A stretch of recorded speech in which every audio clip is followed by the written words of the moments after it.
Como a criação do meu pai era uma criação muito ríspida, muito rígida, eram muitas regras, tinha que seguir aquilo e tinha que ser mesmo, ou senão era punição. Tinha Então, quando ela chegou. sempre que minha mãe morreu, eu tinha mais ou menos 2 anos, eu não lembro exatamente. E o meu pai se casou novamente, eu acho que menos de 1 ano depois.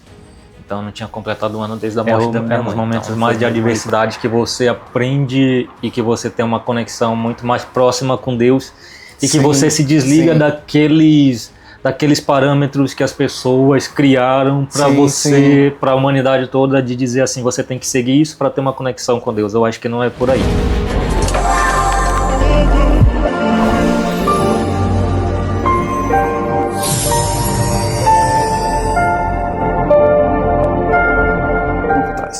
Olá, sejam todos bem-vindos. Eu sou o Francisco Pontes e este é o Despertar, seu espaço de conexão, espiritualidade e aprendizado. Meu convidado de hoje, ele nasceu em Terra Alta, no Pará, se formou em administração em Goiânia, Goiás, hoje vive em Portugal, trabalha com gestão de negócio. Seja bem-vindo, Silvio Nunes. Olá, e aí, Francisco. amigo, tudo bem? Prazer estar aqui. Vamos conversar um bocadinho? Vamos. Silvio, como você descreve a sensação de crescer sem ter lembranças da sua mãe?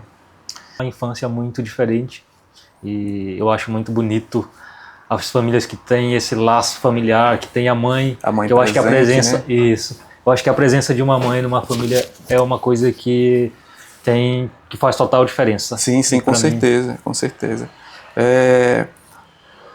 A mãe é o coração, né? É a sensibilidade, né? O Sim. pai é a força, né? Que impulsiona, mas é indispensável a presença da mãe, né? Essa sensibilidade, esse carinho que só uma mãe pode dar, né? Eu acho que a mãe está sempre ali para unir a família. O pai tem sempre aquilo de ensinar e conduzir, dizer como que tem que viver. A mãe também tem muito esse papel, mas de certa forma o papel da mãe que eu vejo que em julgar pela minha família é de unir, de deixar as pessoas mais próximas, de chamar para perto, de ter aquele laço mais amoroso, que é um laço de mais carinho, que já com o pai não é tanto. Essa é a falta que eu sinto. A falta do aconchego, de estar mais próximo, de ter carinho, de essas coisas. Sim. É bem difícil mesmo, assim, eu vou te falar, porque a experiência que eu tive com minha mãe, experiências que eu não, até hoje, é muito forte, né? Assim, minha mãe é viva, mas assim, o que eu passei na minha infância com ela é muito gostoso, essas lembranças, sabe? É muito bom mesmo. E todas as vezes que eu olho para as estrelas, eu lembro dela, porque era quando eu deitava a cabeça no colo dela, ela ficava mexendo no meu cabelo e eu olhando para as estrelas. Então, eu olhar para o céu, eu lembro da minha mãe. Muito bom. De que forma a ausência dela moldou o homem que você é hoje? Eu acho que moldou de uma forma totalmente diferente do que eu poderia ser. Desde o início, desde quando a minha mãe faleceu, eu acho que a minha vida inteira são uma sequência de acontecimentos que culminaram a partir do início, que foi a morte da minha mãe.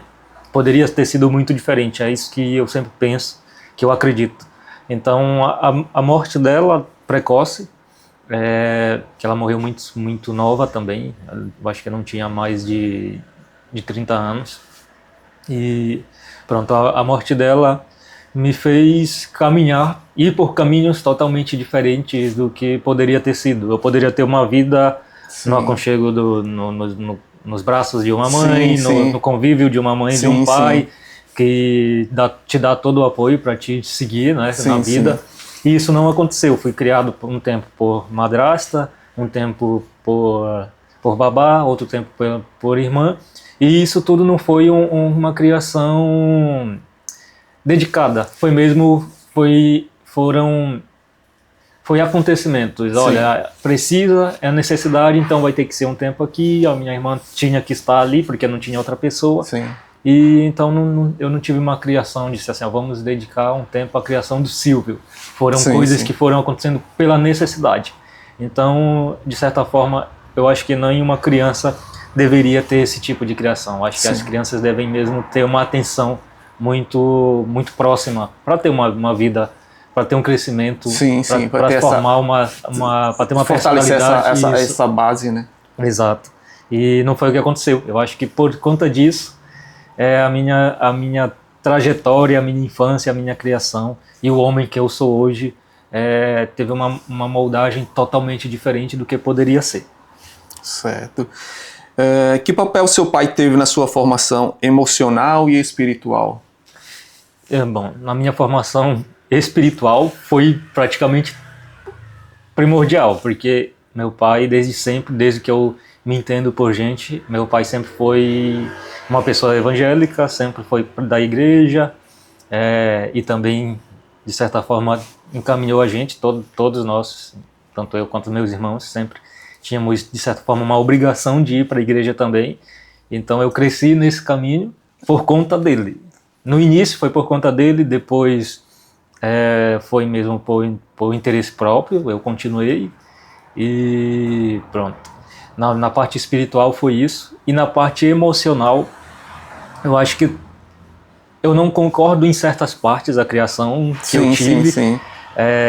Eu sou muito grato por ser a pessoa que eu sou, pelo meu caráter hoje, pela criação que eu tive do meu pai, mas em relação à pressão de você fazer sempre certo, em relação a ser uma pessoa muito rígida, muito ríspida, de cobrar uma coisa que às vezes não é uma coisa que se cobra de uma criança, de ser... E ainda mais uma criança que é super sensível com essa falta, né? Sim. E pronto, mas era a forma dele de criar a gente, a forma dele de cuidar. E por isso eu sou grato por ser quem eu sou hoje. Poderia ter ido por caminhos totalmente diferentes. Sim, claro. A gente vê muitas crianças que crescem e vão e não fazem nada da vida, ou vão para caminhos que são, vamos dizer assim, que vão para caminhos de prostituição, que caminhos vão para errados, né? caminhos errados, de forma isso geral, mesmo. Né? E pronto, isso ele nunca deixou acontecer, e uma coisa que realmente ele era muito rígido quanto a isso, que a gente caminhasse por caminhos corretos, e sempre bateu muito na tecla de que a gente precisava estudar. E isso eu agradeço muito a ele, a criação que ele me deu. Como foi a convivência com sua madrasta e que aprendizado vieram dessa relação? Bom, a convivência com a minha madrasta foi um leque de emoções para mim, né? Na verdade, eu via ela como uma mãe, porque foi a figura que eu vi de alguém, de alguém feminino, próximo do que estava ali para cuidar, e que era a esposa do meu pai. Então eram os dois cabeças da família, era o meu pai e a figura do homem, e ela a figura da mulher. Eu não sabia, não tinha nenhuma lembrança da minha mãe mesmo. Sim. De que ela chegou em que momento assim na sua vida? Quantos anos você tinha quando ela chegou? A minha mãe morreu, eu tinha mais ou menos uns 2 anos, eu não lembro exatamente. E o meu pai se casou novamente, eu acho que menos de 1 ano depois. Então eu não tinha completado 1 ano desde a morte da minha mãe. Então foi mesmo ali pelos 3, 4 anos, ela já estava na família. Sim. Você sentia a força dela de uma mãe, o esforço dela de estar ali presente como uma mãe para você? Ou você sentia algo diferente, como se fosse distante? A relação com a minha madrasta para mim era uma mãe, porque meu pai também tinha essa obrigação, trazia pra gente essa obrigação de olhar para ela como uma mãe, de chamar ela de mãe. Então, sim, mas o papel dela, o desempenho dela com você, você sentia que havia ali uma verdade de uma pessoa que estava como mãe cuidando? Isso é muito complicado de falar, porque foram porque eu acho que a gente percebe isso no carinho, né? Sim. Eu acho que a gente pode perceber isso muito no carinho. Sim, mas não, na verdade assim, a minha madrasta, ela veio estar com a gente por conta do meu pai, porque ela gostava muito dele, assim que eu vejo hoje. Ela gostava muito dele, E os filhos foram meio que uma coisa, uma venda casada. Tava o pai, então ia os filhos, meu pai não ia deixar a gente, que eu não tinha como deixar Sim. quem. E ela simplesmente absorveu aquilo. Não era Sim. que ela veio e disse, eu vou pegar esses teus filhos e vou realmente exercer um papel de mãe. Era só porque tinha que estar ali e pronto. Se Então, não era meu pai ou não estava, então foi a bagagem. Era pelo sentimento que ela tinha pelo seu pai. Sim. Eu sinto que era por isso. Por episódios do que aconteceram e pronto, e até porque hoje a gente não tem uma conexão, a gente não conversa, a gente é como se fosse pessoas estranhas, porque nós não temos esse convívio. Eu acho que seria diferente se realmente nós tivéssemos sentido esse papel de mãe realmente, de alguém que se entregasse a fazer aquilo, que estivesse fazendo aquilo por amor a nós e não só amor ao meu pai. Você se recorda de algum momento em que você percebeu que a vida te pedia mais força do que o comum? Eu acho que a vida sempre pediu mais força para mim do que o comum. E eu posso dizer isso porque desde sempre, como a criação do meu pai era uma criação muito ríspida, muito rígida, eram muitas regras, tinha que seguir aquilo e tinha que ser mesmo, ou senão era punição, então sempre a gente tinha que ter muita força para passar por aquilo. E de certa forma isso moldou quem eu sou hoje, porque era uma pressão que a gente vivia diariamente. Então eu fiz uma coisa de errado, eu sei que vai ter uma punição. E a criança está aprendendo, então assim, nem sempre eu sabia o que era o certo a se fazer. Sim. E sob pressão muito menos ainda. Às vezes fazia coisas erradas até pela confusão mental de estar sob pressão sempre. E isso, de certa forma, na confusão, no meio daquilo ali, no meio daquela pressão, eu aprendi a ser uma pessoa forte, sim. Aprendi a ser uma pessoa resistente às intempéries da vida. Sim. Quais foram os maiores desafios que você enfrentou na sua infância? Na minha infância, o principal foi não ter realmente papel de uma mãe, da minha mãe, de sangue, comigo. O segundo eu posso dizer que foi a criação do meu pai, que era muito ríspida, muito rígida, e então era uma coisa assim que eu vivia diariamente sobre uma pressão de ser uma pessoa, de estar ali uma criança, estar sempre tendo que ser sempre o certo, fazer sempre o certo, seguindo muitas regras. E pronto, eu não tinha uma infância, por exemplo, de ser uma criança que podia ir brincar com as outras crianças na rua, não podia correr, não podia N coisas, porque eu não sei se era um superprotecionismo, nunca conversei isso com meu pai, nunca perguntei, nunca tive coragem de ter essa conversa com ele, mas eram muitas regras que a gente tinha que seguir durante a infância, e por isso, com 12 anos, eu já não morava mais com meu pai. Você saiu de casa aos 12? Saí de casa aos 12, fui morar com uma tia, e daí foram sempre muitos desafios, e foram várias coisas que eu tive que fazer por conta dessas decisões e por conta e não que decisões próprias, porque eu queria, mas porque eu fui obrigado a fazer isso, a tomar essas decisões já desde sempre, para poder mesmo de sobrevivência. Teve algum momento da sua vida que você quis desistir? O que te fez continuar? Eu acho que durante a minha vida, principalmente na minha infância, e durante essas coisas que aconteceram, nos meus 12 anos, ter que sair da casa da cidade onde eu morava com meu pai e morar com a minha tia, eu vivia num momento de anestesia mesmo. Eu não sabia certamente o que estava acontecendo, eu só estava vivendo aquilo, então eu não tinha momento para pensar assim, isso é muita pressão para mim. Eu só queria que alguma coisa acontecesse que me fizesse seguir em frente. Então eu não pensava, eu tenho que desistir da vida, ou eu não consigo mais, até porque a única coisa que eu queria era chegar aos meus objetivos de criança mesmo, que era ter um trabalho, que era ter uma casa, que era viajar para outro país. Isso eram essas coisas que me moviam, mas eu nunca pensei assim, meu Deus, está muito difícil, eu vou desistir. Você só vivia o momento ali? Eu só vivia o momento. Não nesse tempo.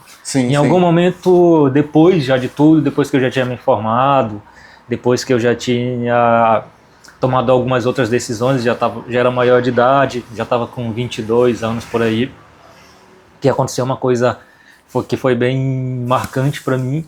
Nesse momento, pela gravidade da coisa que aconteceu, que era numa relação que eu tive, pela gravidade do que aconteceu, eu tive um baque muito grande de existência mesmo, de saber, de tomar uma decisão e saber o que eu ia fazer sem ter nenhuma possibilidade à frente. Sim. Porque foi uma relação que eu tive com uma pessoa que foi muito turbulenta, e a finalização, quando a gente encerrou os laços, não foi uma coisa branda que aconteceu, foi uma coisa mesmo não foi uma coisa pacífica, não foi pacífico, foi mesmo de muito difícil de se resolver.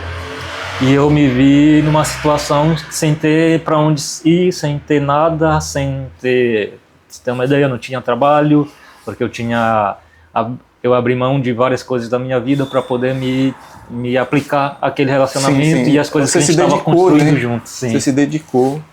Eu me dediquei àquilo. Sim. E pronto, e nesse momento que eu me vi... ali era a sua vida, né? Você se dedicou, ali era a sua vida, e você esperava tudo que viesse dali. Sim, era só dali. A minha vida era dali, e dali eu esperava crescer junto com aquela pessoa. Aí não foi o que aconteceu, e quando aquilo tudo desmoronou, que era o que a gente tinha planejado, eu me vi sem nenhum apoio, porque a minha família toda evangélica, e era um relacionamento... E é um problema, né? Sim, era um relacionamento com uma pessoa, com outro...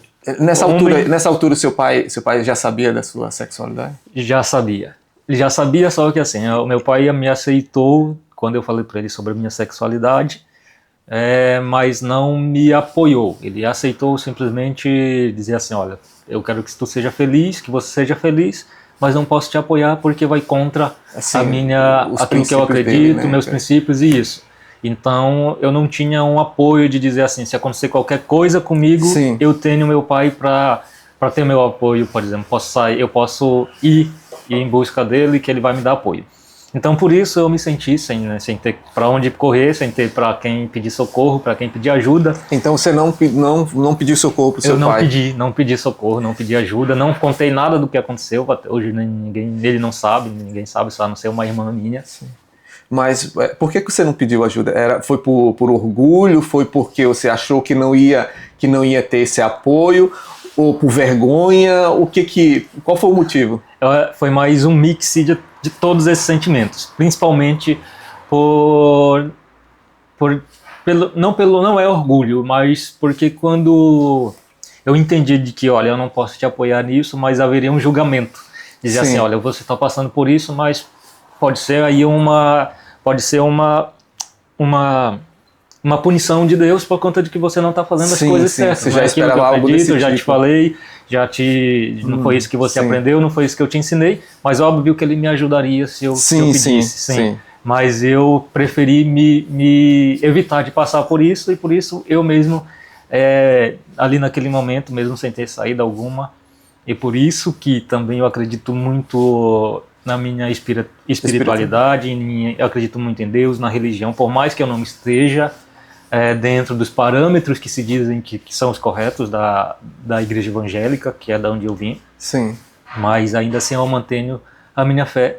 E nesses momentos foi onde eu vi que realmente existe uma presença espiritual, e a presença que eu acredito, que me deu uma saída onde eu não via saída, que me trouxe que foi me encaminhando para coisas para me chegar onde eu tô hoje, porque naquele momento para mim tinha tudo acabado, eu não tinha para onde ir, eu não tinha saída. Ali tinha minha vida, era mesmo assim, eu não sei, olha, eu não tenho como pagar minhas contas, eu não tenho trabalho, eu não tenho nada, e pronto, eu não sei para onde que eu vou daqui para frente.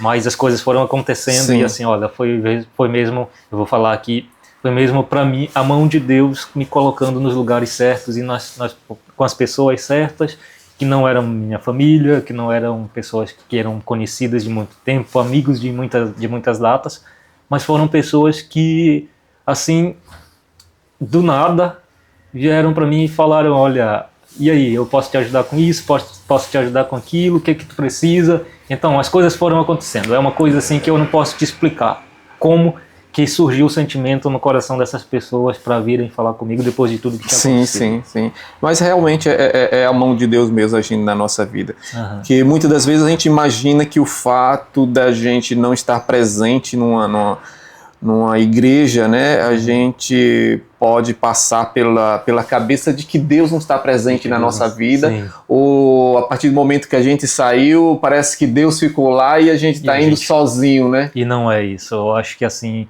é nos momentos mais de adversidade que você aprende e que você tem uma conexão muito mais próxima com Deus e que você se desliga daqueles parâmetros que as pessoas criaram para você, para a humanidade toda, de dizer assim, você tem que seguir isso para ter uma conexão com Deus. Eu acho que não é por aí.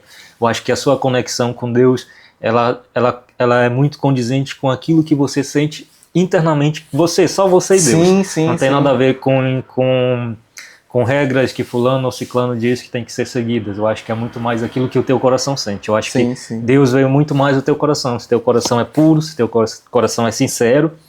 E não é questão de você ser uma pessoa perfeita ou não, se você errar ou não, porque todos nós erramos. Mas no fim de tudo, você cometeu muitos erros, mas no fim de tudo, o que teu coração é? Como que teu coração está? Se ele continua puro, se ele continua sincero, ou se ele não é um coração sincero. Eu acho que vai muito por aí. Verdade. O que significa família hoje para você?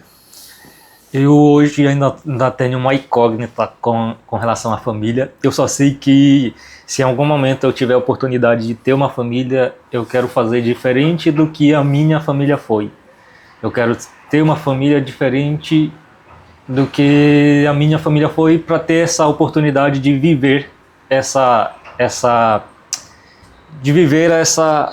como é que fala? Essa falta? Não é viver essa experiência, de viver essa experiência de ter uma família, de ter aquele amor de família, de cuidar, de sentir o amor de alguém que você está cuidando e de também sentir amor por aquela pessoa. Então, assim, eu hoje não tenho um parâmetro para dizer o que é família para mim. Eu só tenho um parâmetro para dizer o que eu não quero que seja a família que eu possa ter no futuro. Como você transformou a dor em combustível para seguir em frente? Eu acho que a questão de transformar a dor, isso nunca passou pela minha cabeça. E se eu for olhar para trás, tudo que eu já passei e todas as coisas que eu passei, como que eu saí disso, eu só tenho uma palavra para dizer, que foi o meu apego com Deus. Que de todas as coisas que eu passei, sempre que eu chorava sozinho no meu quarto, sempre que eu me ajoelhava para orar, sempre que eu não tinha respostas para nada, era sempre eu me ajoelhava, eu ia ler a Bíblia, e eu pedia para Deus alguma resposta e pedia força para continuar. Esse sempre foi o meu segredo, esse sempre foi aquilo que me fez chegar até aqui, onde eu estou, e sempre continua sendo. A gente às vezes se esquece muito, às vezes as coisas acontecem tão boas na nossa vida. Às vezes por exemplo, eu cheguei aqui e consegui um trabalho aqui em Portugal, consegui um trabalho, consegui me fixar, consegui ter uma casa, consegui tudo isso, e as coisas estão indo bem. E nesses momentos às vezes a gente esquece de ter aquele, de lembrar os motivos que nos fizeram chegar até aqui e como que a gente chegou até aqui. E pronto, mas eu sempre tento voltar e tento ter um momento ali e agradecer a Deus por todas as coisas que já aconteceram na minha vida, que estão acontecendo e que ainda vão acontecer. E também nesses momentos que eu passei por dificuldade, era sempre Deus, era sempre ali, olha, não sei o que eu vou fazer, eu vou me ajoelhar, eu vou para o meu quarto, eu vou escutar um louvor, eu vou ler a Bíblia. Eu tinha uma Bíblia, hoje eu já não tenho a Bíblia, ficou no Brasil. Eu não trouxe nada para não trazer muito peso, mas eu tinha um costume que sempre que eu precisava de alguma resposta, eu ia para o meu quarto, eu orava, depois eu pegava a Bíblia e colocava ela aqui no meio das minhas mãos e dizia, Deus, fala comigo, e abria a Bíblia em um lugar aleatório para saber o que era. E vinha a minha resposta, e era daí, olha. Isso é muito impressionante. Sim, e era um fortalecimento que eu precisava, olha, filho, eu estou contigo, tu não estás sozinho, as coisas vão melhorar, tenha fé, era por aí, ou não faz isso, ou não é por aqui o caminho. Então, assim, são sempre decisões que eu tomei baseado naquilo que é a minha fé e naquilo que eu sempre acreditei. Então, esse é o meu segredo. É muito gostoso, né? A gente fazer uma oração, você pegar a Bíblia ali e você ouvir aquelas palavras com a certeza que é Deus que está falando com você, né? Sim, eu acho que só Isso funciona. É muito bom, só mano. funciona se você tiver mesmo a fé e você acreditar naquilo. É muito bom essa Mas conexão, é muito bom, velho. é mesmo muito bom. E é muito bom você ver o resultado disso, olha. Às vezes você passa por tanto perrengue no meio do caminho, mas você vê que no final deu tudo certo. E olha, Sim, Deus sim. está sempre ali te ajudando. Deus está sempre presente, né? Sim, está sempre presente. Nas nossas vidas. E para você que está assistindo, eu peço que põe aqui embaixo, ó, nos comentários, eu tenho fé. Silvio, existe alguma lembrança simbólica ou energia que conecta a sua mãe, mesmo sem a presença dela visual? Ah, sim. Na verdade, eu tenho uma vaga lembrança da minha mãe deitada numa cama, num quarto que tinha em casa, da nossa casa antiga lá no interior. Então eu tenho uma vaga, assim, eu não é uma fisionomia que eu consiga te descrever, que eu consiga descrever como que era o rosto dela. Sim, mas eu sei como que é isso. Eu tenho uma lembrança de que era uma presença dela e eu estava lá. Sim. Eu tenho uma lembrança desse episódio só. Então eu me apego muito a isso, de quando eu tenho um momento que eu estou mais solitário, que eu tenho uma solidão, que eu fico ali com aquilo, nossa, como que poderia ser se a minha mãe estivesse aqui? Ou, por exemplo, quando eu me formei, que não tinha ninguém lá para estar comigo, só tinha uma pessoa que era quem tinha um relacionamento no tempo, que foi lá na minha formatura, mas todos esses momentos eu me apego a essa lembrança e eu sei que ela sempre tá ali, eu não sei, é uma coisa um pouco complicada de explicar, porque é um pouco contraditório com aquilo que diz a Bíblia, porque os mortos não voltam e essas coisas assim, bom, pronto, é contraditório, mas em alguns momentos eu sinto que há ali uma presença, que há ali pelo menos alguém intercedendo por mim, que tá olhando e diz, olha, meu filho tá ali, e as coisas que eu faço que eu quero dedicar a alguém, ou quando, por exemplo, eu me formei, ou quando eu lembro da minha mãe, eu digo assim, olha, tudo isso que eu estou fazendo, eu acho que ela teria muito orgulho daquilo que eu estou fazendo, daquilo que eu já conquistei até aqui, eu acho que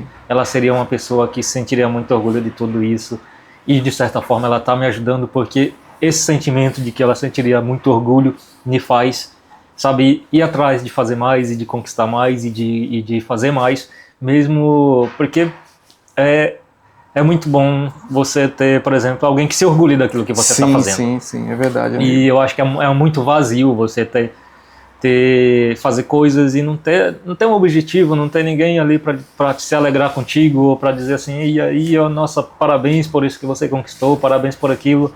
É uma presença que eu não tenho do meu pai, tipo, eu falo assim, ó, me formei, parabéns meu filho, mas é uma coisa muito rasa, é uma coisa assim que, pode ser a forma dele, ele é muito ríspido, ele tem uma rigidez muito grande em relação a isso, então, mas eu não sinto, eu acho que seria muito diferente com a minha mãe, eu acho que seria mais assim, um abraço e vem aqui meu uma filho, coisa mais acolhedora, mais coisa de mãe, né? Sim, vamos fazer um almoço, vem pra cá, vamos se alegrar junto, porque tu tá conquistando, tá fazendo, e pronto. Mas eu sinto, eu me conforto com pensar que ela tá lá em algum lugar, e está se alegrando por essas coisas que eu estou fazendo e por eu ser principalmente uma pessoa que não daria para ela tristezas, que não fazia ela ficar se envergonhar ou ficar triste comigo, mas sim que eu sou uma pessoa que estou tentando ser o máximo correto possível. Você diz que a religião, né, que você exercia, né, que eu também já exerci, diz que os mortos não voltam, mas é meio contraditório a sua fé, né, a sua crença de que ela está ali presente. Sim. E algumas religiões, ela fala justamente isso, ela pega nesse ponto em que diz que não, sua mãe está viva, ela está viva, né? A religião que praticamos anteriormente dizia não volta, mas tem outras religiões que dizem não, agora sim ela pode te ouvir. Se ela estivesse em outra cidade, ela não te ouviria. Mas agora sim ela pode te ouvir, porque ela está presente, conectada com você, com as suas lembranças, com o seu sentimento. E você sente isso, acho que é o que mais é válido, é o que mais importa, é você sentir. Não é? Nós somos criados de espírito, né? O nosso espírito, ele nunca morre, nunca vai morrer. Sim, sim. Isso daqui, o corpo, essa matéria algum dia vai se acabar, mas o espírito nunca vai se acabar. A minha dúvida é que se o espírito ele continua a ter as lembranças da vida aqui, continua a sentir as coisas que um dia se passaram aqui, isso aqui é a minha dúvida. Mas assim, para mim, o espírito da minha mãe está sempre vivo, vai sempre estar vivo, e a minha conexão, para mim que estou aqui, vai sempre existir com a minha mãe. Sim. Independente se ela tá, se ela sente lá ou se não. Mas para mim é como se ela sentisse, para mim eu tenho essa visão de que ela tá de alguma forma lá, olha, Deus olha para o meu filho lá que tá sozinho, até porque a Bíblia diz assim, que Deus olha para os órfãos, para aqueles que vivem sozinhos, que são abandonados. Então assim, Deus tem um olhar especial para essas pessoas, porque são sozinhas. Então assim, são coisas assim que foi por intermédio da minha mãe. Foram coisas que aconteceu. Por exemplo, o fato dela ter morrido é o fato de eu ter um olhar diferente de Deus, porque eu sou uma pessoa que não tem esse apoio da mãe. Eu sou, vamos dizer assim, órfão de mãe, e Deus olha com especial para essas pessoas. Deus não abandona essas pessoas. Pode todo mundo abandonar, mas Deus nunca vai.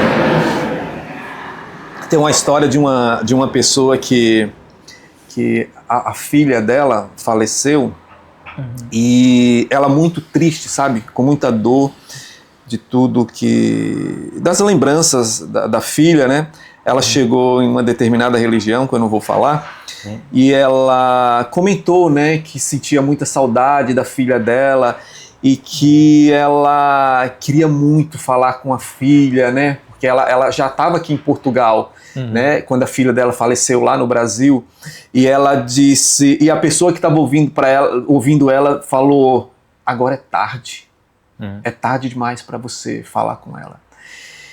E eu acho que isso não é coisa que se fala para uma pessoa, né? Eu acho que a pessoa, quando abre a boca para falar um negócio desse, ela tá baseada nas suas crenças, mas é uma crença muito errônea. Porque se Deus nos criou com vida, não é a carne que está embaixo da terra que tira a nossa vida. A vida continua. A nossa vida continua. Quando a gente vai para Deus, a gente não vai morto, a gente vai vivo. Não é verdade? Existe, e a gente tem exemplo isso na Bíblia, que Jesus, quando esteve lá recolhido no monte, teve presença dos discípulos dele, de antepassados, né? De Moisés e de Elias, que teve com ele lá, e Pedro viu, né? Viu que quer que eu prepare alguma coisa para Elias e para Moisés? Não precisa. Ela achando que era uma pessoa, mas não, era a companhia dele, e ele não é da época de Jesus, eles são antepassado, né? Era antes de Jesus. Então eles estavam presentes naquele momento, a Bíblia relata isso, né? Eu não vou lembrar exatamente se era Moisés e Elias, né? Mas a Bíblia relata esse fato de que tinha dois espíritos presentes ali com Jesus, quando Pedro chegou. Sim. Então, o espírito não morre. Então, nada tira a certeza, para mim, nada tira a certeza de que sua mãe te ouve, sim, em todos os seus momentos em que você liga a sua mente, o seu coração a ela. Em todos esses momentos. Eu também acredito nisso, e é mesmo embasado naquilo que eu acredito na Bíblia, que eu já li muitas vezes. Tem várias passagens de pessoas que tinham morrido e que estavam no céu e conversaram com Deus. Tem a parábola do rico e do pobre, que teve que voltar para avisar o irmão rico que tinha que fazer diferente. Então, assim, há várias passagens que faz acreditar que lá no céu, e também porque o nosso espírito, isso eu acredito veemente, que o nosso espírito nunca vai morrer. Ele pode sair da terra quando a gente morre e deixar esse corpo, mas ele vai sim para um lugar onde está preparado para ele estar. E ali é aquilo que nos mantém vivo aqui. Obviamente ele não vai morrer e está lá em algum lugar dormindo. Ele vai estar vivo onde ele estiver.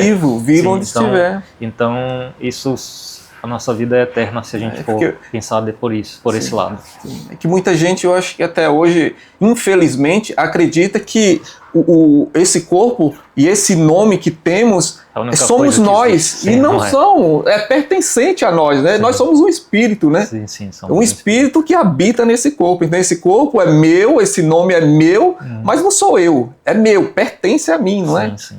É só é temporário. É temporário. Transitório isso aqui. Quando você olha para a sua trajetória, o que mais te emociona?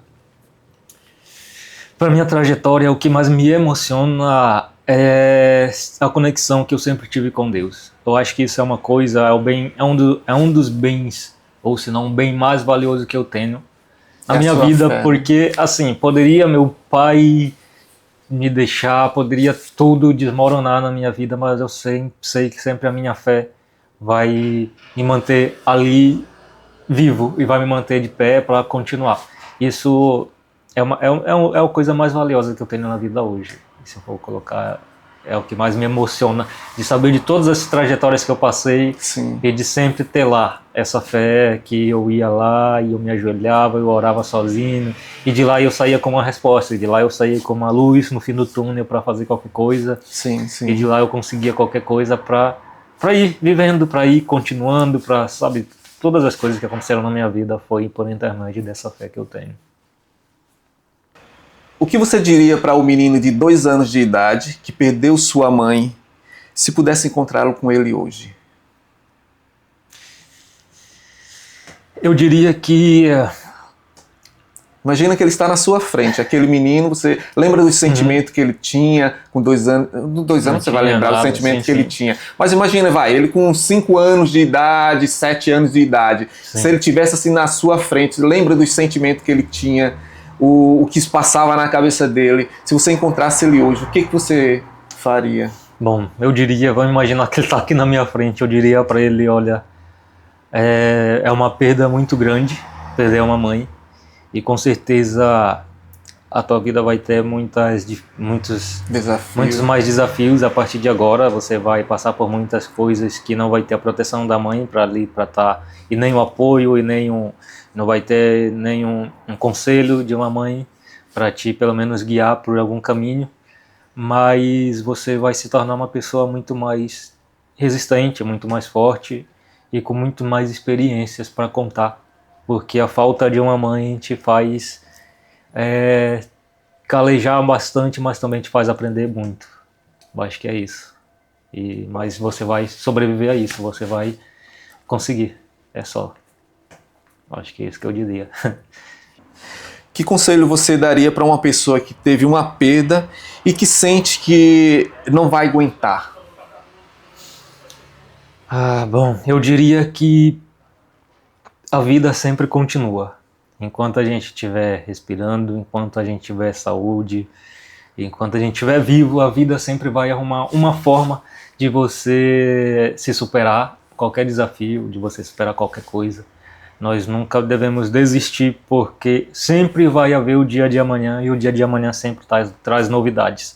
Sempre vai trazer um novo olhar, sempre vai trazer uma nova possibilidade para ti. Eu acho que o sofrimento ele não dura para sempre. Eu acho que nada na vida é para sempre. Nada é para sempre. Tudo é passageiro, então qualquer sofrimento que alguém porventura possa estar passando ou vá passar em algum momento vai ser passageiro. Assim como todas as alegrias que a gente tem, por mais que seja o ápice de uma alegria, mas também é passageiro. A gente tem que aprender isso, felizmente. A gente precisa, ou infelizmente, depende do ponto de vista, mas a gente precisa aprender que tudo é passageiro na nossa vida. A única coisa que continua é isso aqui, somos nós mesmos. Sim, com a gente sempre vai continuar aqui e sempre vai ter que achar uma solução para continuar vivendo. A única coisa que não tem jeito é para a morte. Se você morrer, já acabou, olha, não tem mais nada o que se fazer. Aí já vão ser outras pessoas que vão fazer por ti. Verdade. O que você acredita que a vida quis te ensinar? Ou que Deus quis te ensinar com a sua trajetória? Eu gostaria de perguntar isso para Deus. Por que aconteceu tudo isso na minha vida? Na verdade, já perguntei muito, já orei muito, dizendo a Deus por que disso, por que daquilo, por que eu sou assim, por que a minha mãe faleceu, por que de tudo isso. e eu não tenho uma resposta para dizer o porquê de tudo isso. Eu não tenho assim, uma resposta pronta para dizer. Eu tenho uma palavra para dizer sobre isso. Sim. É que tudo isso me ensinou a ser quem eu sou hoje, me moldou como eu sou hoje. E pronto, eu sou grato a Deus por estar comigo, mesmo perante tudo isso que eu passei, mas eu sou grato a Deus por sempre estar comigo. Mas eu não posso, eu não tenho uma palavra, uma frase para explicar isso, para dizer, olha, é por isso ou por aquilo. Simplesmente aconteceu. Sim. E me faz lembrar, essa pergunta me faz lembrar uma história de um rapaz, que eu não quero falar o nome do rapaz, em que ele sofreu muito com o pai dele, sofreu muito. Então, aqui em vida, ele reclamava muito para as pessoas sobre o comportamento do pai dele. Sim. Depois que ele não é mais vivo, e depois que ele faleceu, dentro da espiritualidade, né, existe uns acontecimentos, não é acontecimento, existe algumas pessoas que têm uns dons, tem algum dom que tem dom de se comunicar com os mortos mesmo, né? Então eles fazem psicografia e tal. E em uma dessas psicografias ele falou, hoje ele entendia por que ele sofreu tanto com o pai dele, né? Hoje ele entende as lutas que ele teve com o pai dele e toda a dificuldade que houve. E que na época em que ele estava, no momento em que ele estava sofrendo, ele julgava o pai dele. Mas hoje, depois que se passou tudo, ele entende e se acha muito grato. Sim. Ele agradece muito ao pai por ter agido com ele daquela forma. Porque só hoje ele entende o que se passou na vida dele e a importância dele ter sofrido tanto na mão do pai. Hoje ele entende. Então, talvez você vai entender isso, né, mais para frente, no futuro você vai entender. Mas eu te digo que nada é por acaso. Nada é por acaso, né? Nada eu também acredito acaso, que nada é por acaso. E que também toda a sua vivência, tudo que você passou, tudo que nós passamos, né? Também não passei por coisas fáceis, foram tribulações também bem complicadas. Mas que hoje eu tenho um entendimento de que eu tenho certeza de que, mesmo meus olhos não vendo, mas eu tenho a certeza de que aquilo foi realmente para tornar a pessoa que eu sou e acrescentar na minha vida. Sim. E não me destruir. Sim.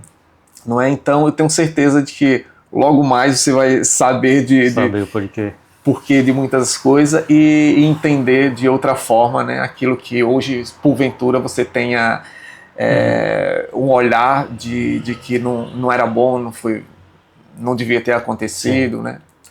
Sim, logo você terá uma resposta. Eu acho que, pronto, se em algum momento eu souber sobre isso, eu vou ficar muito feliz de saber, mas é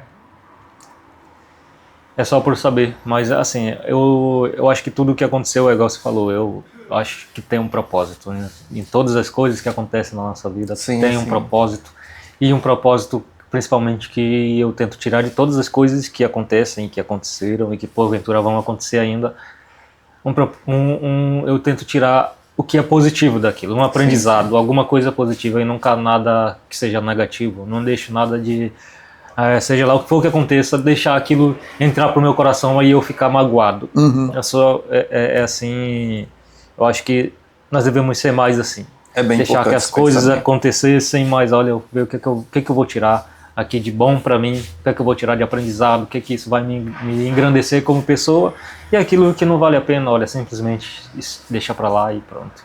Não vale a pena ficar martelando coisas que não vão te agregar. Sim, é verdade, amigo. Amigo, chegamos ao fim. Olha, eu agradeço a sua presença aqui. Foi muito bom mesmo o nosso papo. Sim. Se tem algo para dizer, algum recado, algum pedido para te seguir nas redes sociais? Bom, na verdade, eu também agradeço a oportunidade de estar aqui. Acho que foi um momento bem legal de trazer aqui um pouco da experiência. Eu gosto de conversa, de ter esse tipo de conversa, Sim, onde a sim. gente troca troca experiências Sim, e troca sim. aprendizados, aquilo que foi vivido, porque faz a gente relembrar de tudo que a gente passou e faz relembrar quem nós somos e o motivo de a gente estar aqui. Então é bem bom. E eu acho que para as pessoas que vão ver isso também, pode ser que não faça sentido para algumas pessoas, mas que para outras vai Sim. ter uma conexão com aquilo, com certas coisas que a gente, Com certeza. que eu vivi, ou que você viveu, ou que essa conversa trouxe. Não pode ser tudo, porque cada um tem a sua vivência particular. Sim. Mas um pouquinho de cada pessoa, um pouquinho de cada ser, um exemplo do que foi vivido, pode agregar na minha vida ou na vida Sim. de quem seja lá que for. Eu acho que esse é um bom trabalho de trazer essas experiências das pessoas e trazer esses ensinamentos através da experiência. Sim, das experiências das pessoas para quem está assistindo. E é isso. E de me seguir, estamos por aí tenho um TikTok, tenho um Instagram, que de vez em quando eu faço ali umas brincadeiras, eu tento levar lá alguns vídeos também. E como você está lá no Instagram? No Instagram... Fala lá pra câmera. No Instagram eu tenho... Silvio Nunes P. Eu posto coisas da minha vida pessoal, não está vinculado ao meu TikTok. No TikTok eu trago muitos vídeos, principalmente explicativos, sobre imigração. Quando eu mudei aqui para Portugal, eu trouxe muita coisa do meu processo de pedido de visto e tudo mais. E se alguém estiver precisando, entra lá que eu postei muitas coisas sobre o passo a passo. Parei de postar, mas os vídeos que eu já postei estão lá. Pretendo voltar em algum momento, mas pronto, e está lá o meu conteúdo. Também é Silvio Nunes P. E espero que ajude alguém que esteja precisando. Muito bom. E para você que chegou até aqui, eu agradeço a sua presença. Eu peço que se inscreva no canal, dê seu like e compartilhe esse vídeo. Leve essa luz para mais pessoas. Quem sabe a vivência, a experiência do Silvio pode trazer força, trazer uma luz para a vida de alguém. Então, compartilhe para que mais pessoas venham receber esse ensinamento e essa força. Até a próxima.